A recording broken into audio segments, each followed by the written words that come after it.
Welcome back dear student. स्वागत है आपका बिजनेस एथिक्स सब्जेक्ट के अंदर। आज जो हम टॉपिक ले रहे हैं वो है ethics in management. Ethics in management को शुरू करने से पहले सबसे पहले हमें ये समझना होगा कि एथिक्स क्या होते हैं। एथिक्स होता है आपका कोड ऑफ कंडक्ट, राइट और रॉन्ग, कि क्या गलत है क्या सही है जिस हम प्रोफेशन के अंदर हैं, बिजनेस के अंदर हैं।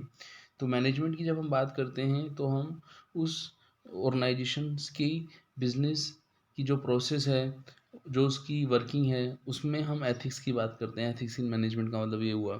तो एथिक्स जो है आपका management ethics is the ethical treatment of stakeholder, employee, owner and the public by a company. It is the study of standard of business behavior which promote human welfare and the good. कि जब कोई भी business है तो उसके अंदर जो भी वहाँ का बिजनेस के अंदर जो मैन है वो जो भी अपना कंडक्ट फॉलो कर रहा है, जो वो बिहेवियर फॉलो कर रहा है, वो क्या है उसका ये माना जाएगा कि एथिकल ट्रीटमेंट है। किसके साथ हो सकता है कि वो बिहेवियर स्टेक होल्डर के साथ हो, एम्प्लॉय के द्वारा, या फिर एम्प्लॉय के द्वारा ओनर के साथ हो, या फिर ओनर द्वारा पब्लिक के साथ हो। तो ये इंटर रिलेटेड है कि जो एथिक्स इन मैनेजमेंट है इसके अंदर हम सबकी बात करते हैं। मैं ethical treatment of stakeholder, employ, owner and public by a company. It is the study of business behaviour which promote the human welfare and the good. Ethics in a workplace helps ensure that when leaders and managers are struggling in the time of the crisis or confusion, they retain strong moral compass. तो होता क्या है कि ethical normally हम जो code of conduct follow करते हैं, लेकिन कभी कभी सिचुएशन ऐसी आ जाती है, जैसे आपने देखा होगा कि कोविड-19 के टाइम में कुछ ऑर्गेनाइजेशन बिजनेस ऐसे थे जिन्होंने अपने बिजनेस की एक्टिविटीज़ जो नॉर्मली जो उनके प्राइस होते थे, नॉर्मल जो प्राइस लेते थे, उससे ज़्यादा प्राइस पे भी उन्होंने अपने प्रोडक्ट क्या किए, सेल किए। तो कहीं ना कहीं ऐसी सिचुएशन में उन्होंने अपने कोड ऑफ कंडक्ट को क्या कर लिया, चेंज कर लिया। तो एथिक्स इन वर्क प्लेस क्या कहलाता है, वो ये कहलाता है कि ऐसी सिचुएशन में when leaders and manager are struggling in the times of crisis confusion, they retain a strong and moral compass, कि उस सिचुएशन में भी वो वैसा ही व्यवहार करें जैसा वो नॉर्मल सिचुएशन के अंदर करते हैं। Managerial ethics is a set of principles and rules dictated by upper management that define what is the right and what is the wrong in a organization. तो ये जो आपका सेट ऑफ प्रिंसिपल या rules जो भी आपके upper management ने decide किया वो एथिक्स इन मैनेजमेंट है।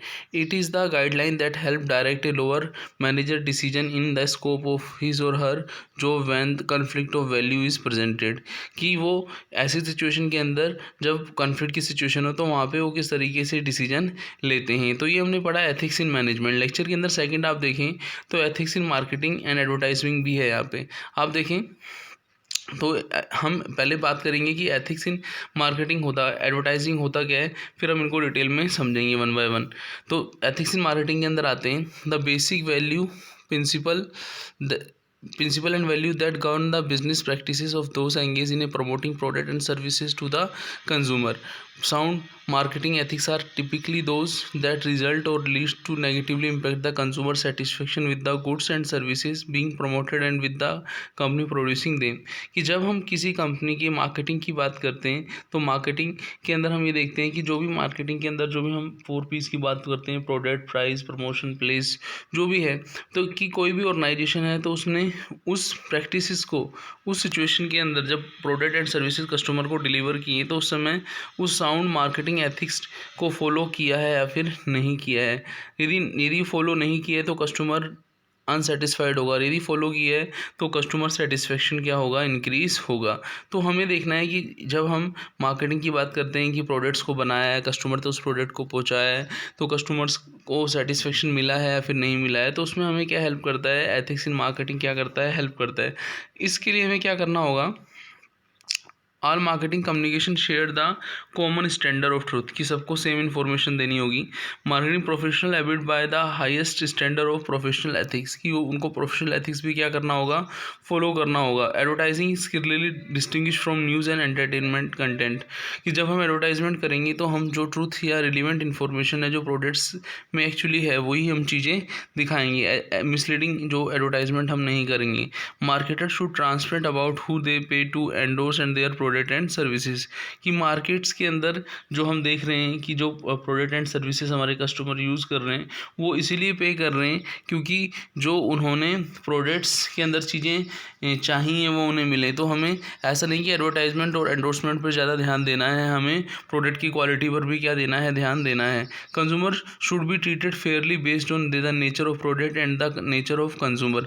कि हमें क्या करना है, प्रोडक्ट्स जब हम बनाते हैं तो प्रोडक्ट्स के हो सकता है कुछ प्रोडक्ट हम चिल्ड्रन के लिए बना रहे हैं, हो सकता है कुछ प्रोडक्ट हम जो हैं आपके यंग एज ग्रुप के लिए बना रहे हो, कुछ हम एल्डर्स के लिए बना रहे हो। तो हमें देखना है कि जो हम प्रोडक्ट्स बना रहे हैं वो सभी लेवल पर सही तरीके से बने हैं और जो नेचर ऑफ कंज्यूमर है उसके अकॉर्डिंग वो प्रोडक्ट हैं या फिर नहीं है। Privacy of consumer should never be compromised. यदि हम अपने पोर्टल पर यदि कोई कस्टमर हमें हमारे प्रोडक्ट को ख़रीदता है, ऑनलाइन अपनी इन्फॉर्मेशन देता है, तो उसकी इन्फॉर्मेशन को हमें किसी के साथ शेयर नहीं करना कि आप उसका डेटा को क्या करते हैं किसी दूसरे को सेल कर दें। Marketer must comply with the regulation and standard establish by the government and professional organisation. कि जो आपने देखा होगा कि बड़ी बड़ी कंपनीज हैं वो क्या करती हैं, वहाँ से हम ऑनलाइन चीज़ें तो परचेज़ कर लेते हैं, लेकिन फिर हमें क्या फेक कॉल आनी शुरू हो जाती हैं कि आपने वहाँ से कोई चीज़ परचेज़ की थी तो आप विनर हुए हैं, आपको ये मिलेगा। तो कहीं ना कहीं वो डेटा लीक होने की वजह से ही हमें प्रॉब्लम फेस करनी पड़ती है एज ए कस्टमर। तो हमें इस तरीके की रूल्स रेगुलेशन स्टैंडर्ड सेट करने चाहिए गवर्नमेंट्स को कि ये जो डेटा लीक की प्रॉब्लम है ये नहीं हो। Ethics should be discuss openly and honestly during the marketing decision. कि जब भी हम कोई डिसीजन लें तो वो एथिकल होना चाहिए। अब हम बात करेंगे एथिक्स मार्केटिंग के बाद ethics in advertisement. Ethics in advertisement का मतलब आप समझ गए होंगे कि जो भी आप एडवर्टाइजमेंट कर रहे हैं, चाहे गुड्स का कर रहे हैं चाहे वो सर्विस के रिगार्डिंग कर रहे हैं, वो क्या होना चाहिए, आपका ट्रू होना चाहिए। ठीक है ना। जिस पर्सन को आप उस एडवर्टाइजमेंट को एड्रेस करना चाहते हैं और जिस तक आप फाइनल कस्टमर तक रीच चाहते हैं, तो आपको जिस पर्पस से आप उसको कर रहे हो तो वही चीज़ होनी चाहिए। जैसे आपने देखा होगा कि एडवर्टाइजमेंट इस तरीके से होते हैं जो डिस्क्रिमिनेशन निकालते हैं। डिस्क्रिमिनेशन मतलब ये वो भेदभाव करते हैं। जैसे मान लीजिए कोई आपकी क्रीम है, ब्यूटी क्रीम है, तो उसमें हम ये देखते हैं कि उसमें पहले एक पर्सन को ब्लैक दिखाया जाता है, फिर वो क्रीम को यूज़ करता है तो वो उससे वाइट हो जाता है। तो कहीं ना कहीं हम ये देखते हैं कि वो पहले वाली सिचुएशन थी वो बेकार थी। तो इस तरीके की हमें एडवर्टाइजमेंट नहीं करने चाहिए। हमें कुछ एडवर्टाइजमेंट यदि हम करते हैं तो उसमें डिस्क्रिमिनेशन हुआ, सपोज़ आपका for example race, national origin, religion, sex, age, इसको हमें नहीं रखना चाहिए। ह्यूमन का जो है किसी भी बेसिस पर हमें डिस्क्रिमिनेशन नहीं करना चाहिए। Advertisement should not play on fear. को हम कुछ एडवर्टाइजमेंट इस तरीके के होते हैं जिसमें बहुत तरीके के स्टंट वगैरह दिखाए जाते हैं, तो इस तरीके के एडवर्टाइजमेंट नहीं करने चाहिए कि इस प्रोडक्ट को यूज़ करने से कि भाई इस तरीके की कोई लिक्विड है आपकी, कोई कोल्ड ड्रिंक वगैरह है वो पीने से इस तरीके का एडवर्टाइजमेंट कर रहा है। तो इस तरीके के एडवर्टाइजमेंट कहीं ना कहीं लोगों के अंदर फियर वगैरह लाते हैं। Advertisement should not appear to be in violence और टू एनकरेज अनलॉफुल और रिप्रीहेंसिव बिहेवियर।